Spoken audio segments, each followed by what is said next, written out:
Have you ever looked up at a clear blue sky and really thought about what's going on up there? Probably not, right? But that big, empty space, well, it's a potential battleground, and protecting it is one of the most complex, high-stakes challenges in modern security. Today, we're going to pull back the curtain on that invisible shield that keeps us all safe. So let's just start right there with the big question. What actually protects us from the sky? It sounds simple, but you know what? The answer is anything but, because the threats themselves have gotten so incredibly complex. You see, for centuries, military advantage was all about taking the high ground, right? Taking the hill. Well, today, that high ground is the sky. And it's no longer just a highway for planes. It's a whole domain of sophisticated, super fast, and sometimes nearly invisible threats. The whole game has changed. All right, so let's dive into that. To really understand the shield, you've got to first understand the weapons it's designed to stop. So what exactly are we facing from up there?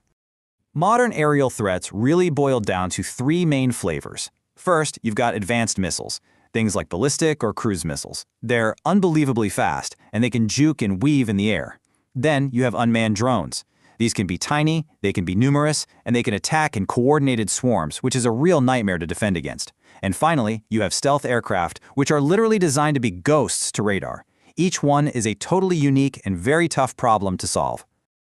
So how in the world do you defend against all of that at the same time? Well, the short answer is, you don't. You can't just have one magic bullet. Instead, what you do is build a shield of many, many layers, a whole integrated network where every single piece has its own very specific job to do. And this is the perfect way to think about it.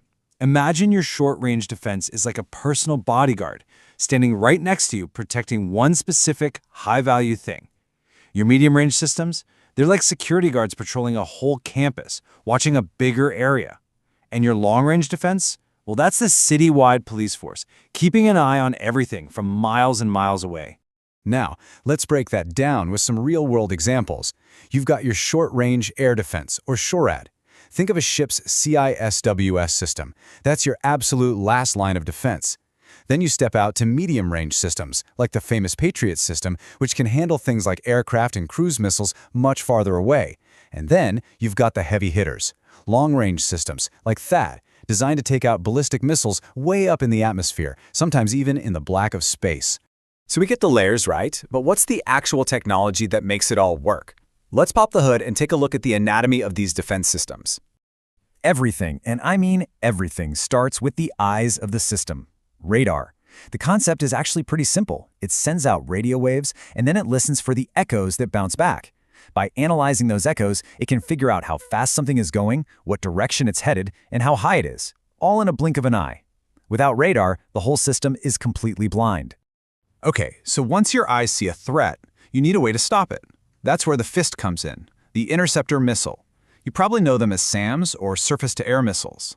These things are just marvels of precision engineering, designed to fly out and physically obliterate a target, sometimes by literally smacking right into it miles above our heads. But, of course, having eyes and a fist is pretty useless if you don't have a brain to connect them. That's command and control, or C2. This is the nerve center of the whole operation. It's a mix of powerful computers and highly trained people who take all that radar data, figure out what's a threat, and then make that split-second call to launch an interceptor.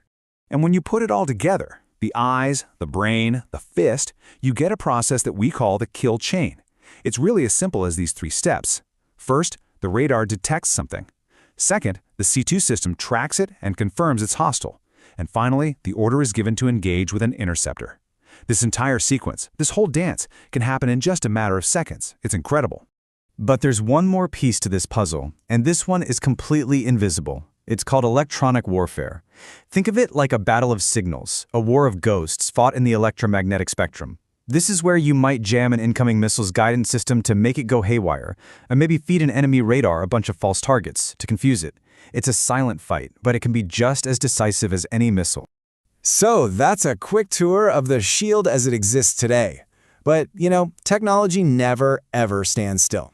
So let's take a little peek around the corner and see what's coming next for the future of air defense. Before we get into all the cool future tech, though, it's so important to remember why this all matters in the first place. This quote really says it all. This isn't just about some abstract military strategy. It's about protecting people, protecting our cities, our power grids, our airports, the stuff that allows our daily lives to actually function. It is truly the unseen guardian. Now, looking ahead, there are two developments on the horizon that are absolute game changers. First is AI-powered integration. Imagine a command and control brain that can track thousands of targets at once and make decisions faster than any human possibly could. And second, directed energy weapons. We're talking about high-powered lasers. Instead of a multi-million-dollar missile, you just point and shoot a beam of light. It's instant, it's precise, and it's a super low-cost way to take out threats like a swarm of drones. And that really leaves us with a fascinating and kind of mind-bending final question. As all this tech gets faster and smarter, is the future of war less about big explosions and physical missiles and more about a silent, invisible battle fought at the speed of light by artificial intelligence? You know, it sounds like something out of science fiction, but that future might just be a lot closer than we think.